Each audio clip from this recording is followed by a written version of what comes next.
क्यों भाई तुमसे मोहब्बत करने लगे हैं? जब तक औरत उनकी दस्तरस में नहीं आती। वापस पाकिस्तान करो इन दोनों की रुखसती और कपड़े उसके गले में बांधिए। पर आ रही है, तुम्हें क्या प्रॉब्लम है? मेरे आंसू तो किसी को नजर नहीं आए पिछले 20 सालों में।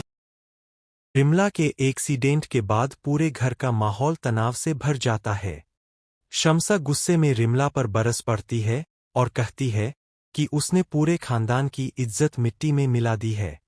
फरूक भी पहली बार रिमला को सख्त लहजे में समझाता है कि अब उसकी हरकतें बिल्कुल बर्दाश्त नहीं की जाएंगी।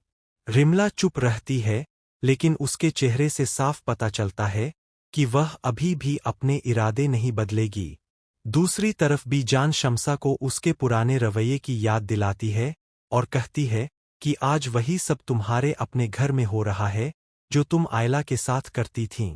शम्सा को बीजान की बातें बहुत चुभती है, लेकिन उसके पास कोई जवाब नहीं होता। उधर आयला अपनी शादी की तैयारियों में लगी होती है, लेकिन उसके दिल में बेचैनी बनी रहती है। ऑन उससे मिलने आता है और उसे हिम्मत देता है कि वह अपनी नई जिंदगी की शुरुआत मुस्कुराकर करे। दोनों की बातचीत देखकर घर के कुछ लोगों को लगता है कि उनके बीच एक अलग ही अपनापन है।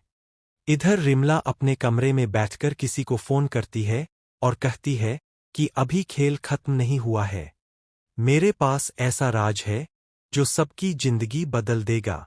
दूसरी तरफ से उसे कोई नया प्लान बताता है और रिमला मुस्कुराने लगती है। शामी को भी पहली बार एहसास होने लगता है कि रिमला उससे कुछ बड़ा छिपा रही है। वह फैसला करता है कि अब वह खुद रिमला का पीछा करेगा और सच्चाई सामने लाकर रहेगा। उधर पुलिस वाले का फोन आता है और बताया जाता है कि एक्सीडेंट वाले मामले में घायल लड़के का परिवार अभी भी शिकायत वापस लेने को तैयार नहीं है। 2 लाख रुपए का इंतजाम न होने पर केस अदालत तक पहुंच सकता है। इससे पूरे परिवार की चिंता और बढ़ जाती है।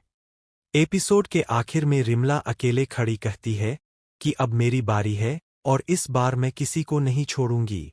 तभी कैमरा शामी के चेहरे पर जाता है, जो दूर से उसकी बातें सुन लेता है। वह हैरान रह जाता है और समझ जाता है कि रिमला कोई बहुत बड़ा खेल खेलने वाली है। एपिसोड यहीं सस्पेंस पर खत्म हो जाता है।